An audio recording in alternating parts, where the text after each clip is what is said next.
Hi, my name is Sari Septriani. I'm from INKECU 2018. In this section, I'm going to present about understanding how to analyze poetry and its implication to language teaching by Dr. Nardo Dirmawati.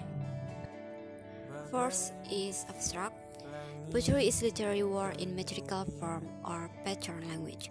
It can also be cited as the art of rhythmical composition, written or spoken, designed to produce pleasure through beautiful, elevated, imaginative, or profound thoughts.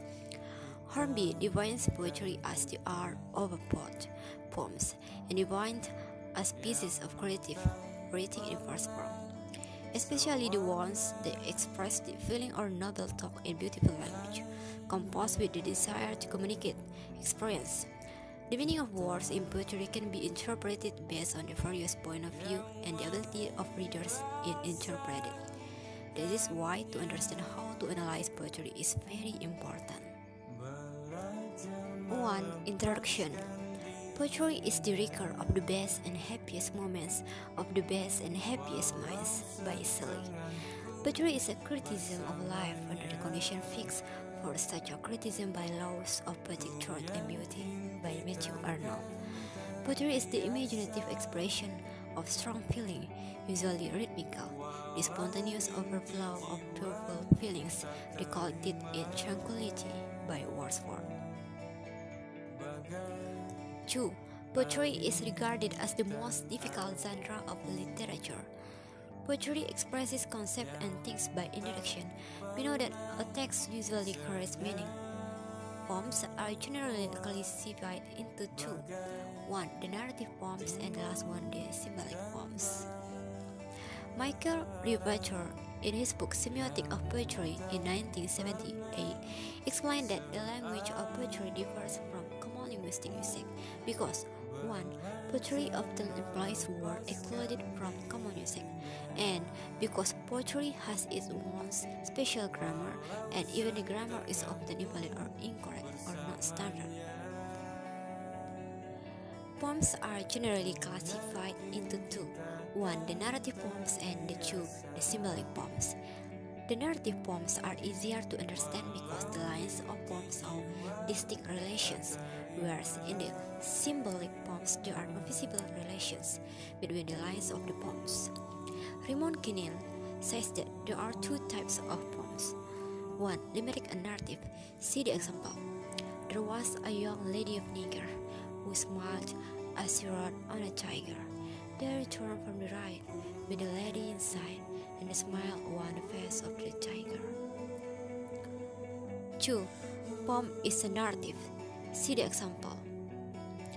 Roses are red, violets are blue, sugar is sweet, and so are you.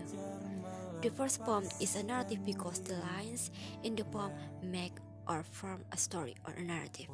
The second poem doesn't make a narrative or a story. The meaning of the second poem can be grasped by introduction. 1. Roses are red. 2. Violets are blue. 3. Sugar is sweet. 4. So you are. The poet makes a personification or smell between you, a girl, and roses that are red, violets that are blue, and sugar that is sweet. 3. Poetic devices. 1. Denotation. The denotation of a word isn't a great open sense what it refers to, stands for, or designate, apart from the feeling it might call. 2. Connotation. Words are used not in isolation, but in human situation. 3. Imagery. Objects of perception of all our senses might be reproduced as images in the mind. 4. Visual imagery and variations. In the visual imagery they create from the words of poetry in the vividness and richness of their mind pictures and in the detail that they will imagine from the same words. Variation in imaginable reproduction. 5. Auditory imagery. Auditory imagery means the mental reproduction of sounds. 6. Articulatory imagery. Articulatory imagery is mental reproduction of movement made by the vocal apparatus in producing speech sounds. 7. Figurative language. Poetry is written in language which makes ample use of figures of speech that serve a structural purpose in poetry and make possible a richness and complexity. 8. Simile. Simile is a figure of speech in which two things, essentially different but thought to be alike in one or more respects, are compared. A simile is a statement or similarity introduced by like, as, or as if. 9. Metaphor. Metaphor is a figure of speech in which a word or phrase is applied to a person, idea, or object to which it is not literally applicable. Metaphor is an implied analogy which imaginatively identifies one thing with another. 10. Personification. Personification is a figure of speech in which abstractions, animals, ideas, and inanimate objects are endowed with human forms, characters, or sensibilities. 11. Symbols. Symbol is something used for or regarded as representing something else. More specifically, a symbol is a word, phrase, or other expression having a complex of associated meanings. 12. Alliteration. Alliteration is a device commonly used in poetry and occasionally in prose. The repetition of an initial sound in two or more words overspreads a line of poetry or sentence. 13. Paradox.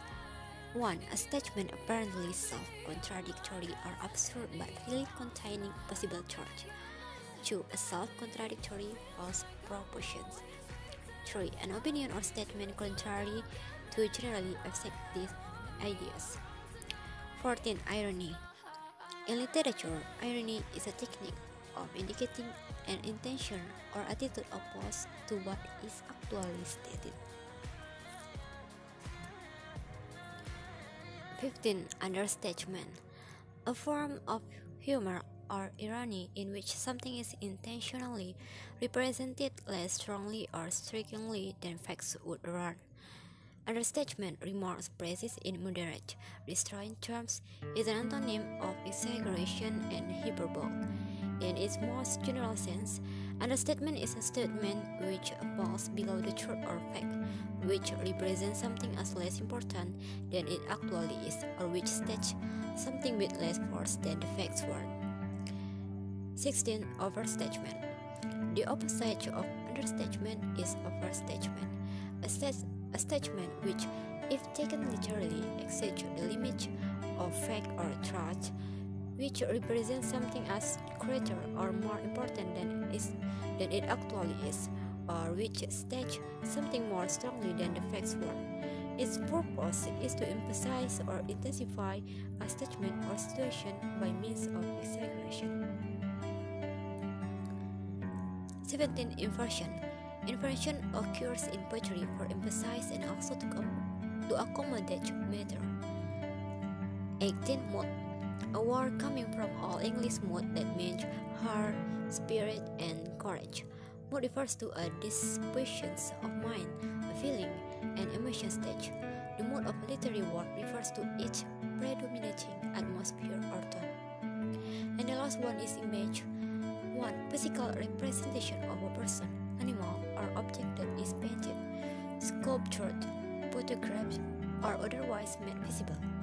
2. The mental impression or visualized likeness summed up by a word, phrase, or sentence. An author can use figurative language to create image as vivid as the physical presence of objects and ideas themselves. 4. The analysis of Edward Tylor's Led by Ryan.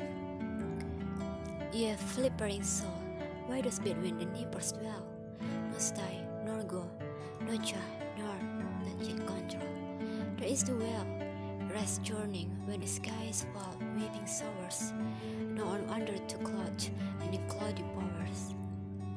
The poet wants to say that he is in doubt. He compares that feeling of doubt as a man iron for shape, like instrument in another world. He likes to be squeezed. He cited with whether he should go or stay. He compares also the feelings of the like in the cloud.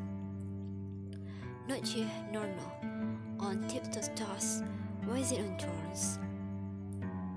Resolve the matter, stay thyself or go, being both wise born, wager thyself against the supply and with thy God, or let thy God in thee. Is this the effect? To live and dust my spirit out, to make my heart a curved cast direct, every joy is a how, as battle all with spirit's prisoners, when judged to bond with violence to bruise. The poet suggests that the condition of being dumb is not comfortable because it is like sitting on thorns. He suggests to solve the problem. It means that we have to choose one of the two choices, stay or go. Do not let two choices come to you. In the last line of the second stanza, the poet offers the choices again. This repetition intended to emphasize the feeling of doubt. 5. The analysis of Edward Tylor's whose fairy make me, O Lord, thy spinning wheel complete, thy holy word my distaff make for me, make mine affections thy swift flares net, and make my soul thy holiest full to be. May your conversation make the thy real, and real the yarn terrain spawn of thy will. The poet wants to say that he wants God makes him his spinning wheels, his soul, affection, and conversation will be the parts of the spinning wheels. Make me child lumden, nature during this twine, and make child Holy Spirit, Lord, wind quills, that weave the web thyself, the yarn is fine. Thine ordinance make me feeling milks, then joy the same in heavenly color sources, all pink with varnished flowers of paradise. The poet describes that he wants to be the Lord's loom. The loom will need a good cloth. The material of the cloth, the yarn, is a good one. The ordinance or the Lord's rule will make the pot as a filling meals. 6. The analysis of Robert Herrick, Pretty Baby. Here, pretty baby lies, sung asleep with lullabies, bright, is silent on no street. Die easy art than comparison. The meaning of the words lullabies is a song to make baby sleep. It is the same as a song named Nina Bobo in Indonesia. The easy art means grab of a dead baby. It has the connotation of gentleness. The grave baby is used to stage the philosophy of life. The imagery is taken from the nursery room. The purpose of the poet in writing this poem is not to move us from suffering. He wants to tell us about life and death. That is the same as the condition that he has gone to, the great beyond to heaven. That is not limited by time, space, place. So if the death is coming, no one can refuse it. 7. Sound and meaning. Sound and rhythm cooperate to produce what we call the music of poetry. This music, as we have pointed out, might serve to general function. It might be enjoyable in itself. It may be used to reinforce meaning and intensify the communication. The peculiar function of poetry as distinguished from music, however, is to convey that sound, but meaning or experience through sounds. In turn, and for read poetry, sounds and rhythm sometimes distract attention from sense. In first read poetry, the sound exists not for its own sake, not for more decoration, but as a medium of meaning. Its function is to support the leading player, not to steal the skin. 8. Bad poetry and good poetry.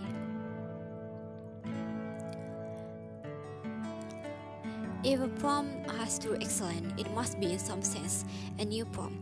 It must seek fresh response from the qualified reader, make him respond in a new way. It will not be merely imitative of previous literature or an appeal to stock, established ways of thinking and feeling that in some readers are automatically stimulated by words like mother, baby, home, contrarified, or coach, as a coin put into a slot that always gets an unexpected reaction. All poetic excellence is a matter of degree. There are no absolute lines between sentimentality and true emotion, artificial and genuine eloquence, didactic verse and didactic poetry. In making judgment on literature, always be honest. Do not pretend to like what you really do not like. Do not be afraid to admit a leaky for what do you like. A genuine enthusiasm for the cigarette is much better than false enthusiasm or no enthusiasm at all. Be neither hasty nor timorous in making your judgment. 9. The implication of poetry to language teaching. The result of analyzing poetry can be used as one method of teaching and learning tool that interesting, as well as an approach to effective learning English.